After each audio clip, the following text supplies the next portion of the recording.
This year I have tried to make 100 portraits using gouache. So here's what I learned so far. Get the foundations right. The sketch underneath has to be good. So no amount of painting will fix the wrong proportions or the underlying drawing you did. Please do not skip this step. If you are not good at drawing, just use tracing app instead. But be sure to learn drawing too, because obviously drawing faces are important as much as painting them. But drawings can be traced, but painting cannot be. So if you're struggling to make the proportions right, make it as a daily practice and practice every day. Just give yourself 10 minutes of timer and then finish it within that. Don't take more than that, or you won't learn anything if you are focusing on too much. So don't focus on shading first, just focus on getting the blocks, getting the bigger pictures, getting the line work done. So practice that every day to get better at portrait, and then you can straight up jump to painting instead of learning shading, because I did that too, because I hate to draw and I don't like to shade with pencils. I love painting. So I just learned to do the line art, and then I straight up came to paint. But that moves on to the tip number 2. I learned shading using paint, which means I also learned Azaro heads. I have already posted about this on my channel. Azaro heads helped me understand different planes in the human face. It will help you too, because if I didn't learn Azaro heads, it would have took me at least 2 years or 3 years more to go to be where I am today, because Azaro heads, it just changed the game for me. I did Azaro heads with black and white paint, with using gray scales. I played with the values, and I understood so much that no amount of tutorials on the YouTube or no how many books wouldn't have done that. So I highly suggest you to just go to the Pinterest and search Azaro heads and try to practice them. Even if you're trying to shade with pencil, they are just game-changing exercises you can do every day to understand the human anatomy of the head.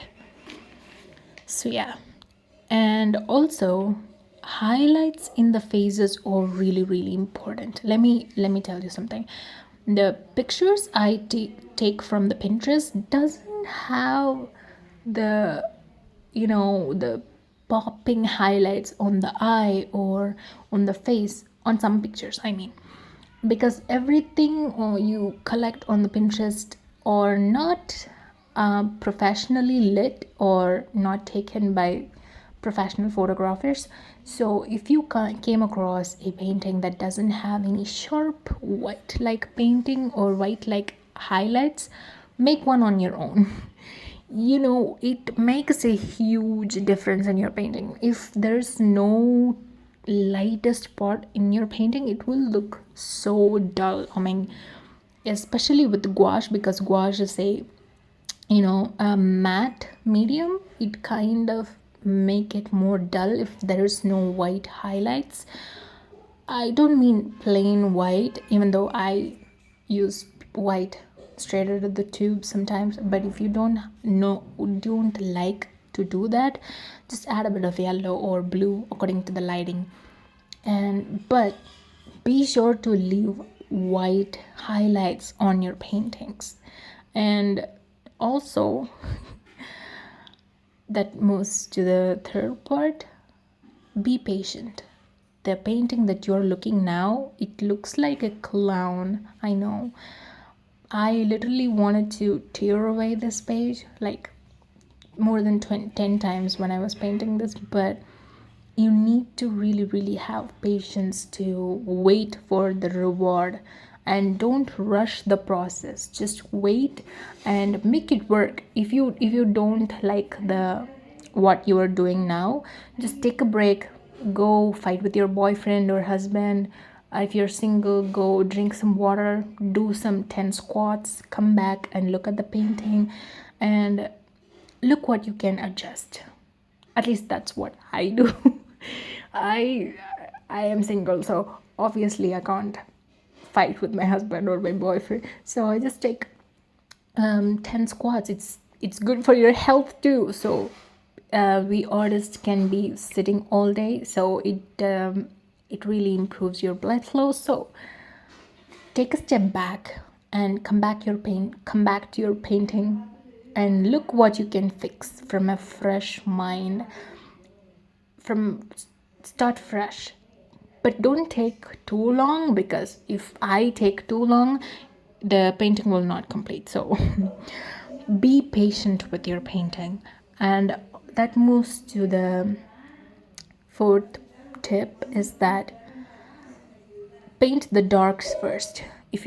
Especially if you're painting with gouache or any type of portraits though, because I usually in the beginning, my colors weren't just dark enough. Even though if I am painting a darker skin, the colors will look too dull, that the only darker thing in their face is just the hair. When I finally paint them black, I was so disappointed with that. So please do not do that, because if you paint the black hair or the black spots first, you will adjust other values in the face accordingly. You will be freely going dark. You will not hesitate to go dark in the painting. You know what I mean? At least that's how I made progress, because as you see, I messed up with the hair. I didn't notice that because the phone was hanging right above the painting. I didn't notice the hair wasn't painted completely black, and I adjusted it. I adjusted that in the end of this video, so don't worry about that. And as I said, painting darks in the beginning is how I paint, and I would suggest you to do the same too. And take it slowly, like be patient with yourself, and take as many breaks as you want to. Look how I'm filling the blacks in the next places.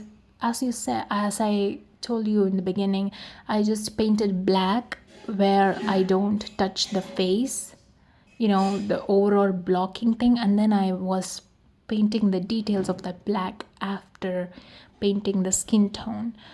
And this is heavenly feeling, when you thought it's gonna be a trash, and then you turn it something beautifully. You will not get that result unless you wait for it. We artists need to be patient, and don't be disappointed though. And I know. And also one thing more is that I need to improve my paper quality in the sketchbook, but I started it for fun. I didn't even know that I will make it as a series, but I'll just keep painting. And I will update everything on my shorts and on my Patreon. You will see the behind the scenes or the full time, the real time process on my Patreon. So be sure to follow me there. It's free.